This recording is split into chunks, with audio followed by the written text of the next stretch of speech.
The main character, Zhang Yi, was just one small step away from reaching the very top in this world. He was in the middle of a huge fight against a world boss in the apocalypse. Zhang Yi stood ready with his friends, facing a giant, scary monster that looked ready to attack. But the story took a bad turn when, right at the end of the big battle, his closest friend stabbed him in the back. Then, a cold system message announced that he had no more ways to come back, and Zhang Yi died, losing all the hard work of 8 long years in an instant. He thought it was the end, but his strong will screamed that he would not accept this fate. Just when he accepted his death, it was like the gods listened, sending him back in time to the very start of the apocalypse with the goal to get his revenge. With all the memories and knowledge from his first life, Zhang Yi was determined to rule everything again, making sure nobody stood in his way. He declared that if anyone dared to challenge him, he would simply kill them, showing off a burst of powerful blue energy. His anger was so big that he vowed that even if a god tried to stop him, he would hunt that god down. The scene showed him powerfully attacking a massive, godlike figure ready to take them down. The story wraps up by telling the viewer that many more chapters are coming soon with continuous releases. Finally, the viewer is asked if they want to join Zhang Yi on this endless adventure in the apocalyptic world by choosing to log in. A giant, menacing red eye stares out from the darkness, showing a powerful, monstrous presence. The massive creature's armored body slams down with intense energy, surrounded by fiery red light. The monster continues to roar, its immense power shaking the ground around it. 3 small figures stand against this gigantic, terrifying monster, getting ready for a fight. The faces of the 3 look tense as they face the overwhelming danger before them. The massive creature declares that the small figures are just mere mortals.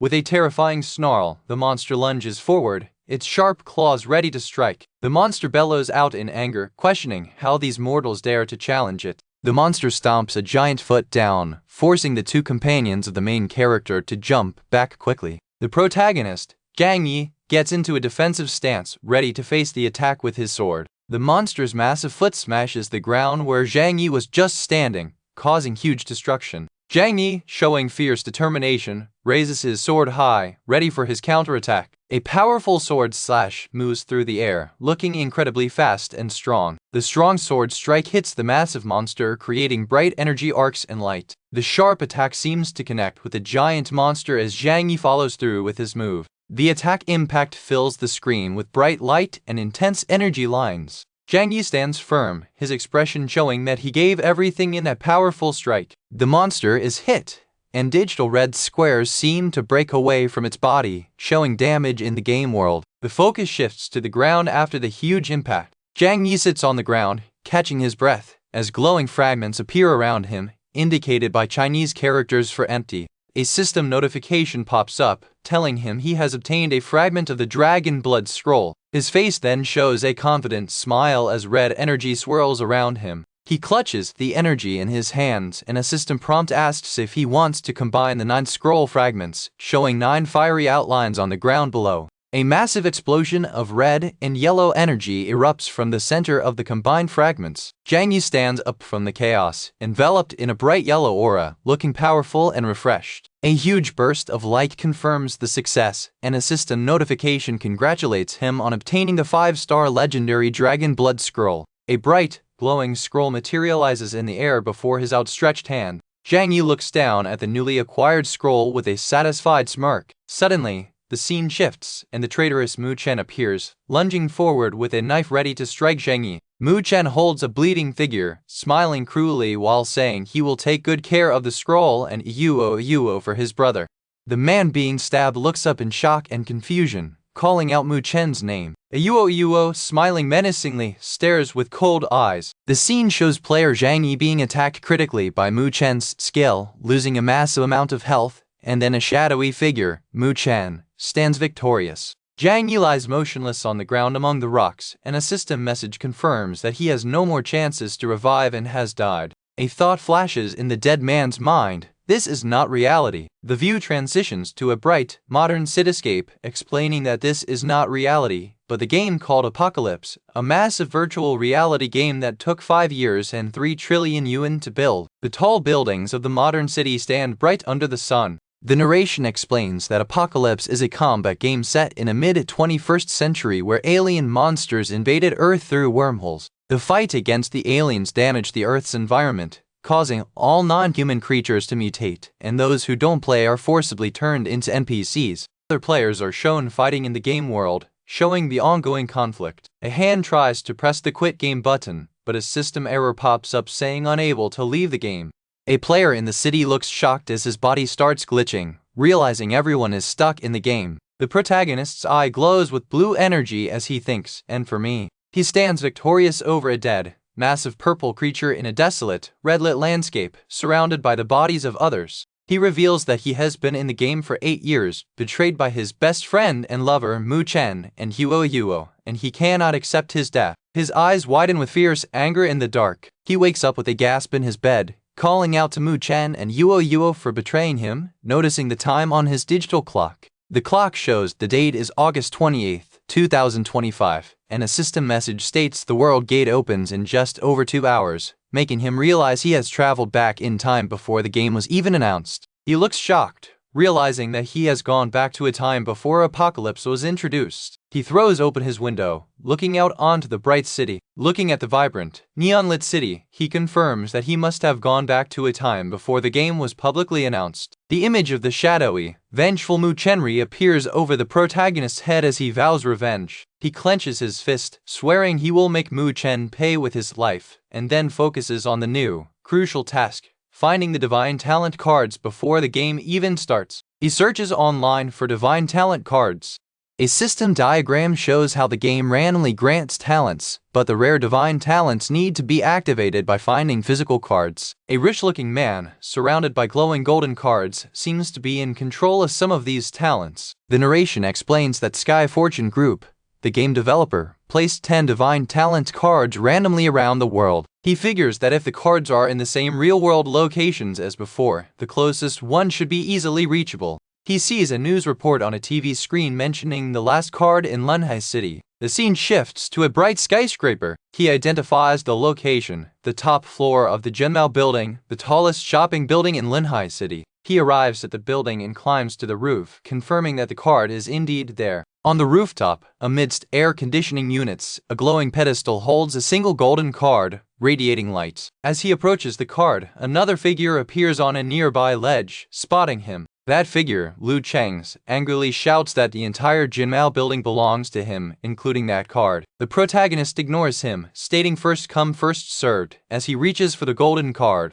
He recognizes Lu Cheng's as the owner of the last divine talent card in his previous life, the heir to Lunhai City's biggest real estate group, and now bodyguards rush in with guns aimed at him. The bodyguards open fire on the protagonist with intense muzzle flashes. Ignoring the incoming attack, the protagonist unleashes a powerful wave of energy, ready to show Lu Cheng's the consequences of trying to steal what is his. The scene opens with a bright, almost divine light in a snowy or cloudy sky, suggesting a grand beginning or powerful event. A character is running forward with intense speed, leaving red streaks behind him as if he is moving incredibly fast in a modern city setting. A close-up shows the determination in the character's eyes as he pushes through whatever force is acting against him. The view shifts to the ground level, showing the impact of the character's movement towards some glowing, futuristic-looking buildings. The character lands or stops abruptly, breathing hard, with small explosions happening behind him against a wall. He reaches out to touch something as a close-up of a futuristic watch shows the time ticking down to 12:00.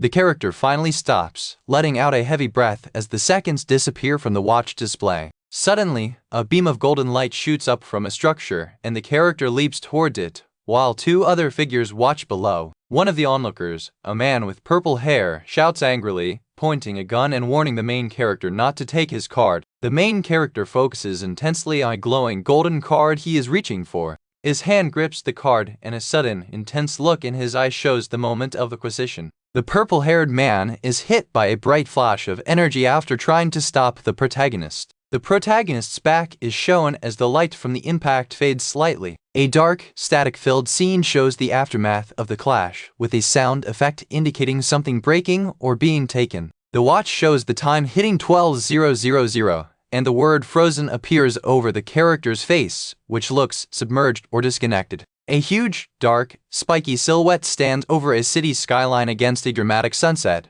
with glowing magical symbols above. Sinister-looking character in flowing robes smiles widely, indicating that the game is starting. The protagonist appears, holding the golden card out, as data blocks float around him. Announcing begins. A system prompt asks the user if they want to log into Apocalypse.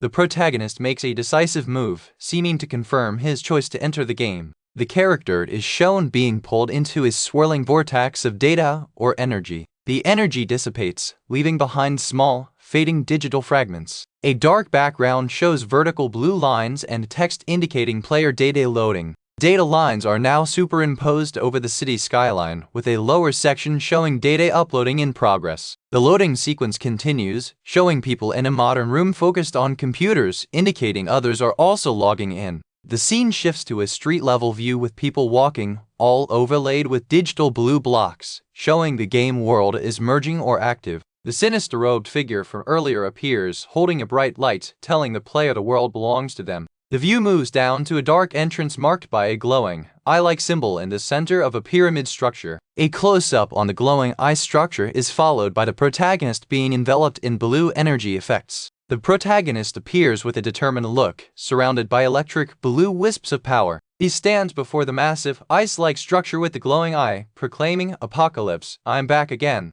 The environment around him shifts to a celestial or crystalline cave with floating debris. A giant, golden clockwork artifact appears, and the protagonist looks up, questioning if this is the divine talent card. The character steps forward as more blue digital blocks swirl around him. The focus is now solely on the intricate, golden artifact, which looks like an astrolabe or time device. The protagonist stands near the platform, looking back up at the artifact floating above. The golden card floats down towards him as text confirms, floats down.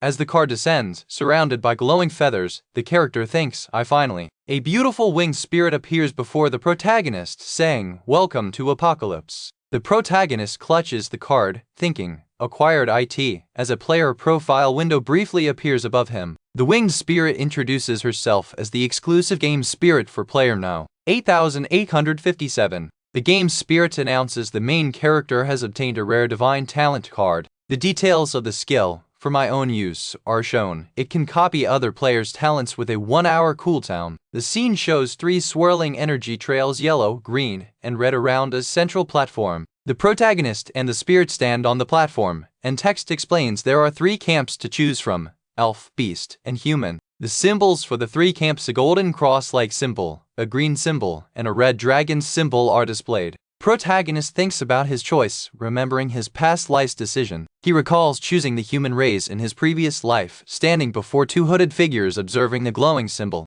A flashback shows a character who looks like the protagonist in a different, more armored outfit, reflecting on the past. The armored character explains that human players get a 20% boost in prestige income, which is very important in Apocalypse. The winged spirit interrupts the thought, noting that the protagonist has something on him. The spirit points at the protagonist, who looks surprised, as the spirit exclaims, "The dragon blood scroll. How is IT here?" The spirit continues, mockingly stating that the item the protagonist wanted still ended up with him. Below them, a defeated figure lies on the ground with a scroll nearby, and the system detects the dragon blood scroll. A massive, dark dragon figure emerges, seeming to confront the small winged spirit. A new system message appears, announcing, "The hidden dragon camp has been opened." The protagonist and the spirit look upon a grand entrance framed by 2 smaller dragon statues leading to a glowing hexagon in the starry void. The protagonist reacts to this development, wondering about the hidden camp. He walks toward the newly opened, blue-lit entrance. The protagonist channels energy into his hand, preparing for an action. He unleashes the energy, creating a powerful blue vortex of power, seemingly entering it. The scene shifts to a dark, futuristic interior with digital elements loading. A group of players is shown standing inside what looks like a transport or staging area, with messages indicating landing in progress. The protagonist arrives, stepping out, and observes the surroundings, thinking, "It's still the same birthplace hut." He notes how amazing the game's design is as other nearby players look excited. One of the excited players asks when they can start killing monsters because he can't wait anymore. The protagonist ignores the excitement for a moment, deciding, "Let's see my states first." A detailed character status screen pops up, showing the protagonist is level 1, race, dragon talent, for my own use, and his base stats are low but his growth potential is high, 15 stars for most. The screen then shows the dragon race's exclusive passive skill, Inferno Dragon Flame, which has a small chance to summon an Inferno Dragon dealing high damage. The protagonist thinks this effect is almost as good as a divine talent. He resolves to get familiar with his divine talent card now, looking back at the other players, ready to time to copy someone's skill. The chapter closes with a close-up of the protagonist's determined face, now surrounded by faint blue particles, ready to use his new copying skill. The bright sun shone down as the digital world started to take shape around the characters. Inside what looked like a vehicle or station, a large man stood watching the main character. Someone assured another person that having him in the team would mean they could relax. Then, the main character reached out, a strange purple energy swirling around his hand, asking to borrow someone's stuff for a moment. The character, now wearing a mask and glowing with energy, declared that his target would be the bald man standing nearby. The bald man, feeling challenged, asked if the kid was trying to start a fight. The main character quickly backed down with a smile, saying he was sorry and mistook the man for someone else. Suddenly, a system notification appeared, showing that an epic level talent called Treasure Hunter had been copied, allowing him to find treasure chests within 500 meters. The main character confirmed that copying this epic level talent was indeed a good gain. Then, a voice welcomed everyone to the apocalypse, telling them to enjoy the game. A mysterious man in a suit and glasses, bathed in green light, spoke to his warriors.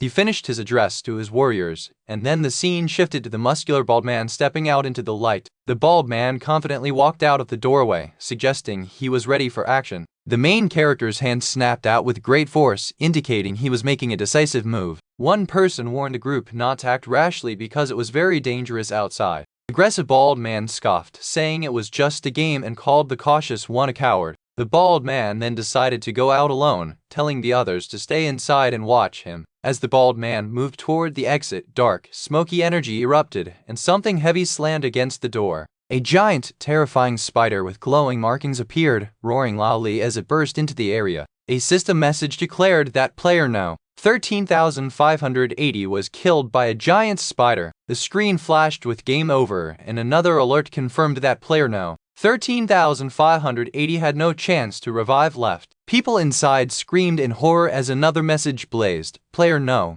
13,580 is dead. Someone among the survivors shouted passionately that this was not just a game. The shocked character stressed that if they died in this place, they would die in real life too, while the giant spider loomed over them. A realization hit them. This was a battle for life and death. A blue system box appeared, indicating a survival task was active. The task required them to find the 886th safe zone, called Hopetown, within the remaining 3 hours and 58 minutes, with a reward of +1 revival chance and a penalty of death for failure. A scared woman asked what they should do since they were surrounded by monsters, and a man decided they had no choice but to fight head-on. However, the main character recalled something from his past life. Someone in the 7th carriage used a safety hammer as a weapon. He remembered that this seemingly normal item turned out to be a disguised blue-quality weapon, making others very jealous. The weapon revealed itself as the Frost Blade, a blue-quality weapon made from meteorite iron, confirming the main character's memory. The main character then realized there was also a hidden treasure chest in that same carriage. His eyes glowed with power as he activated his treasure hunter talent to locate the hidden chest. While others stood stunned, the main character secretly crawled under a console to search. He successfully found a treasure chest containing an item called Dragon's Breath Potion, a blue-quality item. The chest opened with a bright glow, revealing a glowing orb inside. Outside, the main character leaped into action, swinging his weapon at the attacking spiders flying through the air. He struck a giant spider with a powerful, blue-glowing attack. Onlookers were amazed, pointing out that his weapon was blue quality and he was amazing. Another person commented that even with a legendary weapon, fighting so many spiders was hard, suggesting they should let the main character pretend to struggle. One of the spiders seemed to think the main character was foolishly seeking death by fighting them all. The main character, standing over the defeated spiders, declared that it was not enough and he needed more opponents. He crouched down, preparing for another move under the bright sky. He rushed forward, launching a powerful strike toward the remaining giant spider, saying he was almost there. He pulled out the Dragon's Breath Potion, ready to use its power against the monsters. He commanded the potion to unleash its power with Go, Dragon Blaze. The potion struck the spire, causing a massive impact. An enormous pillar of bright orange fire erupted, engulfing the area. Flames cleared, and system notifications popped up, showing the main character had leveled up twice. He received 50 copper coins and a life potion, feeling that the dragon's breath potion was very useful and wishing he could get more. Standing victorious on the remains of the giant spider, he continued to think about getting more of those potions. Back inside, the other players watched in disbelief, shocked that he killed everything in one attack, accusing him of cheating. One of them suggested they should try to team up with him because he clearly had amazing talent. The main character decided to ignore them for now and follow the map towards Hope Town. The scene transitioned to night, showing the main character standing alone in a dark forest under a bright full moon. A panicked man rushed towards him in the darkness, looking desperate. The main character stopped and looked up with a serious expression as the man approached. The desperate man grabbed the main character, begging him to save his daughter who had been taken into the forest by monsters. The main character paused, remembering that in his previous life, this forest was dangerous, but it also hid many good things. As the main character considered the plea, the desperate man's face transformed, his eyes glowing red with a sinister look, suggesting hidden danger. Under the big moonlit sky, a young man walks alone in a dark, blue-tinged forest, calling out, "Hey!" He urgently asks someone about their daughter, thinking the forest is too big for someone to be lost. Suddenly, the person he was talking to vanishes, leaving only some floating lights, and the young man wonders where they went. After a moment, he decides not to worry about the disappearance and continues his path, but as he moves forward, a pair of glowing red eyes watches him from the dark trees, suggesting danger is near. Meanwhile, a lost little girl, crying out for her mummy, runs deeper into the scary woods. A large, snail shell-like object, possibly covering someone, is seen hiding among the dark leaves. The young man finds the crying girl, who has a lollipop, and quickly tells her it is dangerous to be alone, offering to take her out. As the young man kneels to comfort the girl, a mysterious woman with long purple hair and sharp features appears, telling the main character, "You've worked hard." The main character is shocked to see the woman and another man appear behind him as he stands up, still holding the girl. The purple-haired woman smugly declares that another prey has been tricked into her trap.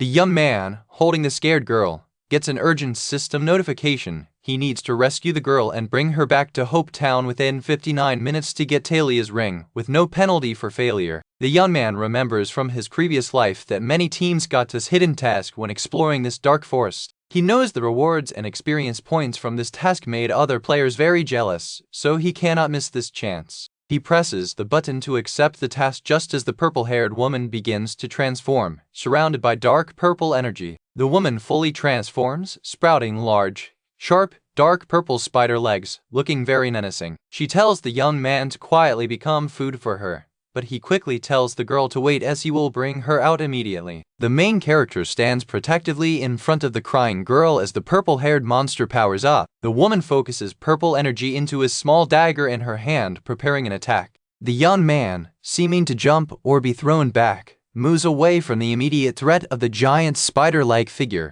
He swings his own small sword at the monstrous legs with a scraping sound. He realizes his attack didn't work and the boss taunts him, saying his physical attack has no effect. The purple-haired beauty spider beams menacingly, confident in her defense. The young man pushes forward again, trying to strike the large purple legs. A flash of yellow light appears near the ground as he attacks. He is shown standing on a platform above the ground, realizing the beauty spider is a level 20 boss, and his current strength is not enough to win, suggesting he should give up and leave. As the main character tries to protect the girl, a beautiful winged angel suddenly appears next to him, looking surprised. The main character insists he refuses to escape alone and tells the angel that taking the task is the only way to survive, believing she will make the right choice. The angel, closing her eyes with a gentle expression, seems to disappear as a bright light fades. The young man shouts "don't," and then yells at the disappearing figure not to predict his future so simply as he launches himself forward with his sword ready.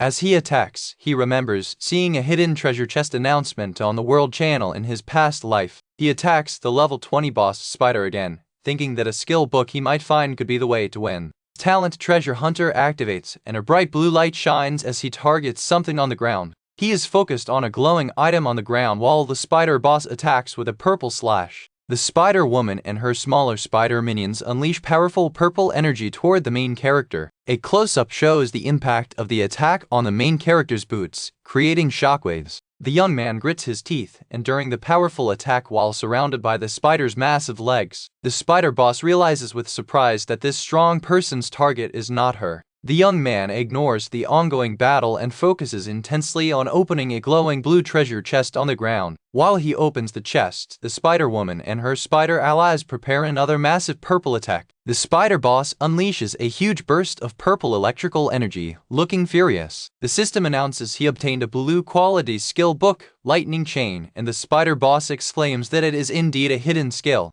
The young man smiles, holding the skill book that is glowing with blue energy, confirming the system message. The skill book details show it is a rare type, requires level 20, and unleashes a bouncing lightning bolt dealing magic damage that increases with each kill. The spider boss screams at her minions to tear him apart, while the young man is surrounded by a bright blue electrical aura using his new skill. A close-up shows the massive purple energy washing over the spider boss as the fight continues. The young man is now channeling the blue electric energy of the newly acquired skill, AoE Attack Lightning Chain. The blue lightning spreads rapidly, hitting the smaller spider monsters around him. The spider boss looks terrified and screams that she will make him taste the power of her attack. Despite the boss's powerful purple attack, the young man unleashes an even stronger chain lightning that seems to hit the boss and the surrounding area hard. The young man stands victorious, surrounded by the fading blue light of his powerful lightning skill, as the giant spider lies defeated in the dark forest. The young man is happy, saying he didn't expect an epic weapon to drop, and he made a big profit this time as the system announces he got the epic Poisonous Fang Dagger. The details for the Poisonous Fang Dagger show it is a weapon that deals 20 points of poison damage per second to enemies. Holding the rescued girl's hand, they walk out of the dark forest toward the brightly lit Hope Town under the full moon, with the girl thanking him and him saying everything is okay, let's go home. A brief image showing the skyline of Hope Town. As they enter the town, they are confronted by a group of suspicious-looking people, including the man who was with the purple-haired boss earlier. One of the men in the group points at the young hero and tells his boss that this is the bastard who snatched your divine talent card.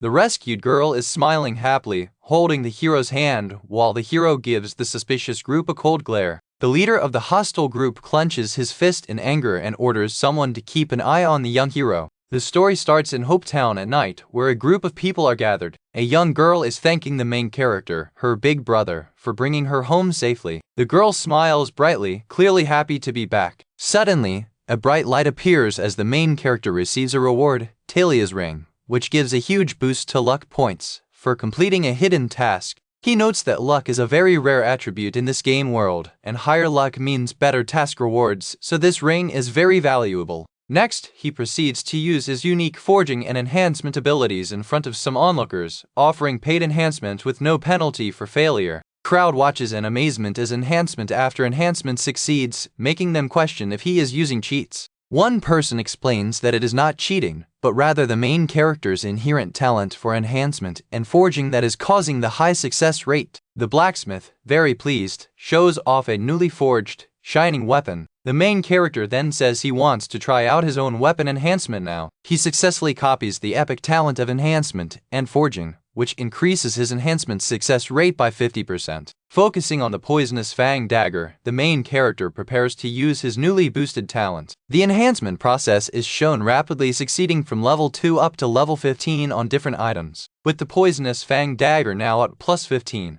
the main character thinks about how this talent will help him and possibly become a good business. The crowd is shocked to see an epic tier weapon enhanced to plus 15, wondering where this powerful person came from. After all that activity, the main character feels extremely tired as his fatigue bar is almost full. A system notification tells him to rest at the nearest tavern, and he agrees, planning to level up outside the city after resting. The narrator explains that the tavern is a special spot for players to recover after fights as he approaches the entrance. Inside, the main character asks the boss for a room, paying with a coin. Nearby players are discussing the World Channel news about someone completing a hidden task and getting an epic weapon, which the main character overhears. He thinks to himself that luck is part of strength, but he will use his own strength to gain good luck before heading to his reserved tavern room. Relaxing in his room, he resolves to reach level 20 quickly to activate his job change, which will allow him to learn stronger skills. This system box explains that at level 20, players can choose one of 7 classes: Knight,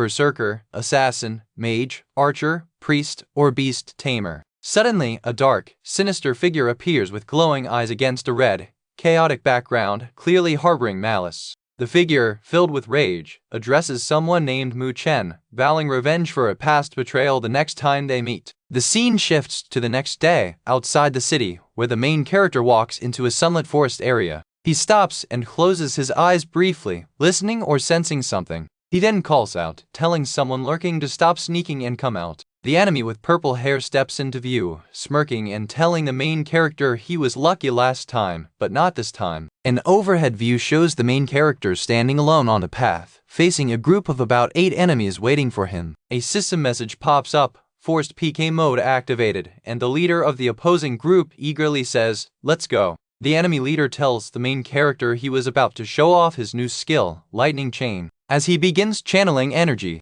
the enemy channels the lightning, but just as he tries to unleash it, something unexpected happens. As the lightning skill is about to fire, the main character seems unaffected. The enemy is shocked, realizing his attack failed, and a system message confirms he has been inflicted with silence, unable to use skills for 2 minutes. The enemy leader and his cloaked companion smugly state that since the main character cannot use skills for 2 minutes, he should just accept his fate. The main character's opponent prepares for a physical attack while the main character seems unfazed. The main character is struck hard by a physical blow, surrounded by aggressive red visual effects. Despite the heavy hit, the main character shows little reaction, looking annoyed. The other players notice that the main character is hardly taking any damage, concluding his equipment must be too strong for their current attack power. One enemy lunges forward with a blade, attacking aggressively. The purple-haired enemy, frustrated, tells the others to get out of the way and watch this next move, channeling bright blue energy. The main character watches the incoming attack with a calm expression. He observes that the attacker is using a blue-quality weapon enhanced to +15, noting its power. The enemy fires the enhanced bow, challenging the main character to see how lucky he will be this time. A close-up shows the enemy drawing back the string of the glowing bow. An arrow is shot out with intense speed. The text shows the skill name, Meteoric Arrow Rain, as the shot splits into many projectiles. The skill effect engulfs the area as the main character is caught in the downpour of arrows. Damage numbers flash all around the main character, showing low damage values like -15 HP, -20 HP, and -30 HP from the onslaught. The arrows continue to strike, but the damage remains minimal. The main character thinks that the total number of arrows must have exceeded 100, which should be enough to trigger something, and then tells them to come out. The background turns dark as a massive, fiery word appears, Inferno. A huge, intimidating Inferno dragon materializes, causing the enemy who summoned it to exclaim in shock, asking if it's an Inferno dragon. The other enemies panic and start running away as the dragon prepares a massive attack while the main character stands his ground. The main character focuses, holding a small, glowing blue marble in his palm, ready for action. The Inferno dragon unleashes a massive wave of fire breath, forcing the fleeing enemies into utter chaos. The enemies are engulfed in the massive explosion of flame. After the attack subsides, the main character stands unharmed amidst the smoke and residual magical effects in the now somewhat cleared forest. He looks down, expressing relief that he was worried about reaching level 20, thanking his opponents for the experience points and equipment they provided. A system update shows his level has now reached 20, and it displays the details of the newly acquired item, the Silver Moon Bow +15, which has the attached skill Meteoric Arrow Rain. The system confirms his level achievement, congratulating him and stating that he can now go to the main city to find the job change officer and start the trial. In this world of players, the beast tamer job was not very popular among them. Even though a beast tamer could call beasts to fight or protect them, training those beasts was really hard. One player was saying he would not choose beast tamer anymore because it needed the tamer to use his own limited resources to feed the beasts. Resources were always short in the apocalypse, and many beast tamers got stuck later on because of this, eventually getting beaten by other players. For a dragon race person, only knight and beast tamer were fitting jobs, but knights were only strong at the start, and many died quickly in the late game in the narrator's past life. However, the beast tamer job was different for this specific person. He had a divine talent to get resources way faster than others. Relying on his dragon race, he could get a strong dragon partner later, making a team with support, tank, and damage dealer all in one. The person offering the job had been waiting for a long time, telling the young man to think carefully about his profession choice. The advisor, looking intense, told the young man that picking the right job could save him a lot of trouble. The advisor showed some glowing blue screen details, and an angelic-looking woman was also there, looking at the options. The young man firmly decided, selecting yes for becoming a beast tamer, stating it was his final choice, and a burst of purple energy surrounded him. A loud proclamation welcomed him to the world of beast tamers as the energy flared up around him. The intense purple energy focused on his hand, where he wore a ring with a dark gem. After some time passed, the setting changed to a town called Hope Town. The main character arrived in Hope Town and was greeted by someone saying, "Congratulations on your job change." Nearby, two other players were arguing, one blaming the other for dying in the Ghost Town dungeon, losing equipment and experience, while the other defended himself by saying how strong a normal monster was. The main character, overhearing this, realized Ghost Town was the first dungeon he entered in his past life, thinking that with the proper party and his dungeon experience, clearing the boss would be easy this time. Someone nearby started shouting to the crowd, looking for level 20 players who had already changed professions to go to Ghost Town, saying there were 2 spots left on a first-come, first-served basis. The main character was seen standing calmly as the crowd reacted. A cloaked person asked the shouter if there was still a spot, expressing a wish to go to Ghost Town, and the shouter excitedly welcomed the pretty mage. Another person jumped in, saying they also wanted to go, but the shouter looked hesitant about the main character. The hesitant player whispered to another that the main character just became a beast tamer, meaning he probably didn't have a beast yet, essentially being a mage with no skills. He worried they would be short one person if they didn't accept him. The hesitant player sighed, reluctantly agreeing to let him join. The scene then quickly cut to nothingness for a moment. The group then arrived at a dark, eerie place marked as Ghost Town, full of dead trees and crosses. As they walked deeper, one of the party members taunted the main character, pointing out that the World Channel had announced that beast tamers had the lowest skill damage among all professions. The main character casually replied that maybe he just liked raising pets more, ignoring the jab. Someone nearby tried to hold in a laugh. Suddenly, a massive shadow and an attacking spear or sharp object appeared, and the cloaked mage quickly moved back, blocking the attack with her staff. One of the team members shouted a warning that the enemies were here. The group prepared for a fight as skeletons started emerging from the ground all around them. A blue, ghostly energy seemed to flow out from one of the skeletons attacking. A horde of angry-looking skeletons with swords and pickaxes rushed toward the party. One of the party members, with a determined look, swung his weapon, cutting through a skeleton with green energy. That player then told the others to handle the long-range monsters. The player in the green jacket looked panicked as 2 skeletons attacked him directly with swords. Meanwhile, the cloaked mage was preparing a powerful spell, her hands glowing with fire energy, announcing secret art, Fireball.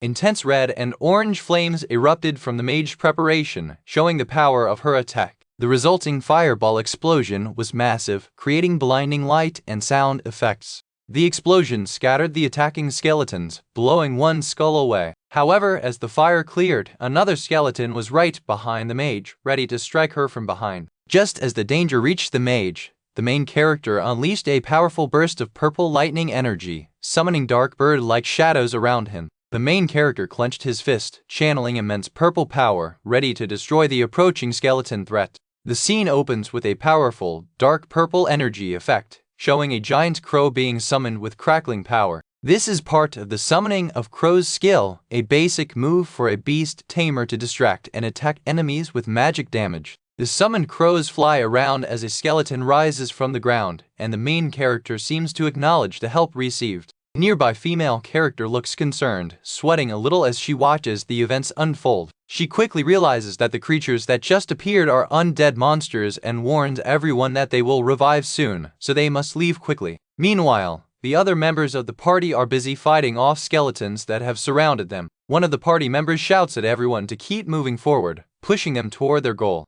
They arrive before a large, imposing structure, and the main character explains that the boss is inside this building. He tells the team their strategy: the knight will take the boss's hit while the damage dealers attack from behind, making sure to dodge the boss's second stage magic attack. The other party member wonders how he knows all this so well. The main character laughs it off, saying it's just experience gained from playing online games. As the main character walks toward the ominous door, one of his opponents notices his weapon, the poisonous fang dagger. A system notification pops up showing the dagger is an epic item at level 15, dealing poison damage over time. The man observing this is shocked that a beginner has such a good weapon. The observing party member gets greedy, thinking the main character must have many other good items, and decides they will make a big profit from him. The main character enters the dark structure, and the others hesitate before following him into the gloom. They all stand before a throne where a dark silhouette, the boss, is waiting in the vast, dimly lit hall. The main character urges the group to hurry up and follow closely,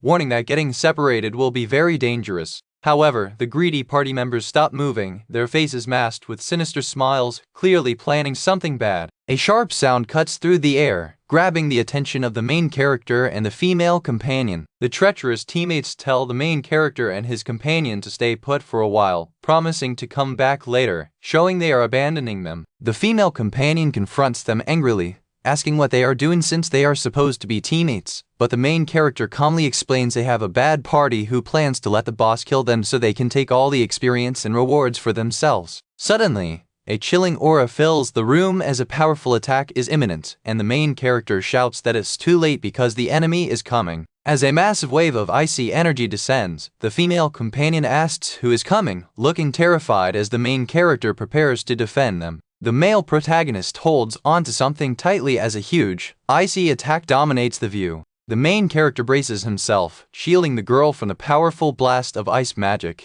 They are enveloped in the massive ice explosion, but the main character stands firm, protecting the girl. After the attack subsides, the girl thanks him for saving her again, while he prepares for the next move with the sound effect indicating movement. The enemy boss appears, a terrifying skeletal archmage with glowing red eyes and chains, letting out a monstrous sound. The dead archmage, level 30, unleashes a massive blue ice attack, forcing the main character and the girl back. One of the party members, who betrayed them, panics, realizing they cannot withstand the boss's attack without a tank. The girl begins to chant, her hand slamming down to activate a powerful purple magic circle on the ground. The main character sees what is happening and calls out, as he summons 3 hooded undead warriors from the purple magic. The girl explains that these are undead warriors summoned through his soul caller talent, but warns they won't last long and they need a quick escape plan. The summoned warriors immediately move to intercept the boss's attack, creating a temporary barrier that resists the incoming force. The system window explains that the soul caller talent summons dead creatures for 5 minutes, with a 24-hour cooldown. The main character smiles determinedly, saying a little delay is all he needs to complete his plan. He focuses his power, channeling a lightning chain attack, and confidently states he knows the boss's weakness and tells the others to leave the rest to him. The female companion agrees to cover him, unleashing a powerful multiple fireball technique with an intense fiery explosion. While fire erupts, the main character summons more purple skeletal hands from the ground, clearly preparing a follow-up move. He leaps toward the undead archmage, holding a dark weapon, channeling purple and blue energy. He reveals a critical detail: the jewel on the back of the archmage is its energy source. With fierce concentration, he states that the jewel is also the weakest point on the archmage's body as he prepares another summoning of crows. The crows swirl around the archmage as the main character executes his plan, aiming for the weak spot. The main character strikes the boss with his dark weapon, aiming for the back. The archmage roars in pain as the attack connects, and the main character rushes past it while the enemy is distracted. He continues his powerful movement, bypassing the huge frame of the boss. The boss lets out a massive, agonizing scream as the attack lands. The system shows the energy source jewel shattering, and the boss lets out a final, drawn-out cry of defeat. A system notification congratulates them on defeating the undead archmage boss, and another confirms the main character's level increased to LV 25. A bright blue light appears, revealing a newly acquired item, a staff. The new item is the epic flowing light staff, tailored for a mage, which the main character is not. The girl beside him is clearly excited about the drop rate. The girl beams with joy as the main character holds up the new mage weapon. The main character grips the staff, ready to pass it on. The girl asks if the staff is for her, and the main character confirms, explaining that since it's a mage weapon, it's useless for him, a beast tamer, and praises her earlier help. Step out of the boss room and meet up with the treacherous party members waiting outside, who note there is no more movement inside. The short party member assumes the others died to the boss, and their captain suggests it is time to go inside and claim the spoils. As the treacherous party moves forward aggressively, the main character suddenly appears, intercepting them with a powerful move. The trapped party members look stunned to see the main character and his companion alive and well, surrounded by a bright aura. The main character coldly asks that they are disappointed they are not dead, while his companion stands firm beside him, as the betrayed party realizes these two are much stronger than they thought. The greedy captain yells at his team not to be scared, insisting the two must be exhausted after such a long fight. Ignoring the captain's bravado, the rogue party members immediately attack, leaping forward to strike. One of the attackers rushes forward, trying to strike the main character. However, the main character and the girl stand ready, the girl holding the new staff, easily facing the desperate attack from their former teammates.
The players stood waiting in a bright area, the sun casting long shadows. The main character felt like he had slept for a long time, looking at other players who were already around level 30 while he was still at level 25. He decided he couldn't stay behind and needed to quickly increase his leveling speed. As some people cheered to kill an opponent, an assassin made a move toward a mage. The onlookers thought the fight was over for the mage since the assassin got so close, wondering about the mage's equipment because he wasn't moving. Suddenly, a dark energy started to form around someone, showing intense power building up. This dark energy exploded, revealing the mage who had suddenly used a powerful skill called Shadow Imprisonment Level 4. The skill was an exclusive mage ability that trapped the enemy and dealt shadow damage, with power increasing based on the skill level, which shocked the crowd. Seeing the skill, one player immediately offered him $1 million to make the mage lose the fight, promising to credit the money once they were out of the game. The mage who used the skill just smirked and thought about the $1 million. This thinking transported the character to a different time, sitting in a messy office, thinking that if he had $1 million back then, his company would not have gone bankrupt. He sat on a couch surrounded by empty cans, holding a piece of paper, lost in thought. He sadly thought that if he had that money, he and someone important wouldn't have separated, as he looked at a child's drawing and then a dark, powerful image. Back in the game, standing in the rain above his city, a prompt appeared asking if he wanted to log into Apocalypse.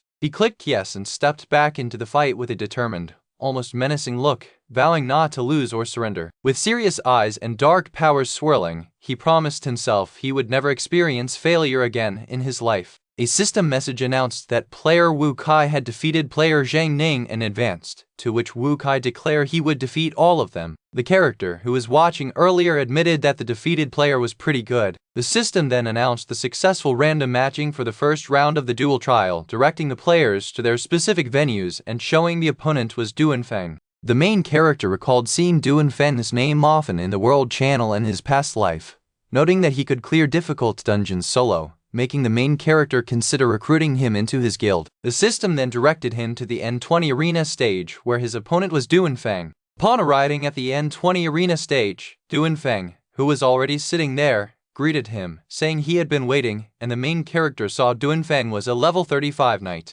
The main character was surprised by Duanfeng's high level so early, calling him a leveling up maniac, before taking his first step onto the stage. Duanfeng offered the main character the first move because his level was lower, saying it would look like he was taking advantage otherwise, while both players' health bars were visible. Duanfeng repeated his offer with a slightly annoyed look, as the main character noticed Duanfeng had said the exact same thing. The main character scoffed at being looked down upon, shouting back that the winner hadn't been decided yet, and summoned dark crows. He admitted he admired Duanfeng's self-confidence, preparing to show him his skill. Duanfeng then activated his skill, Sword Guardian level 4, challenging the main character to show his skills. The skill description explained that it summons sword souls that can resist 500 damage and reflect it back, with the number of souls increasing with the skill level. The main character was hit by a powerful blast of reflected energy, with a large impact graphic showing the damage taken. System notification confirmed that player Zhang Yi took 200 reflected damage, making him realize Duanfeng's initial move was a calculated trap.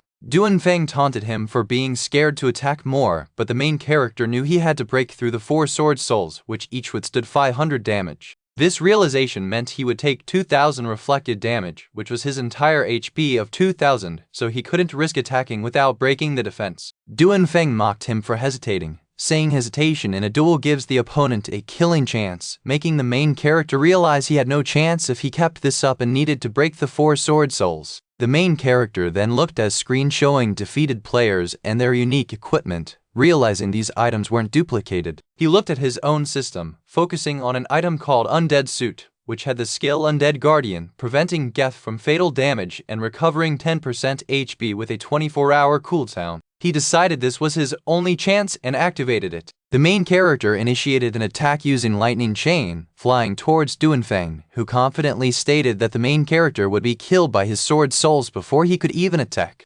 Duanfeng swung his sword, yelling that it was over. As Duanfeng unleashed his final blow, the Undead Guardian effect, showing a glowing skeleton, activated. The 2 attacks collided violently, and a system message popped up stating player Zhang Yi triggered Undead Guardian, meaning he would not die from the fatal damage and would recover HP. Duanfeng was shocked that Zhang Yi survived the reflected damage from his Sword Guardian skill. Duanfeng couldn't believe that Zhang Yi survived the reflected damage from the Sword Guardian skill. Just then, player Duanfeng was hit by player Zhang Yi's poisonous Fang Dagger for 2,500 HP, making him scream in pain as his health plummeted. Duanfeng realized it was truly the end, as the match screen showed he lost, and player Zhang Yi successfully advanced to the next round. Duanfeng admitted Zhang Yi was very strong and that he would have lost if it wasn't for his equipment, then offered Zhang Yi a spot in his guild to clear a difficult hidden dungeon together. As they reached out for a handshake, Duanfeng acknowledged that getting the undead suit meant Zhang Yi was no ordinary person, admitting he had looked down on him.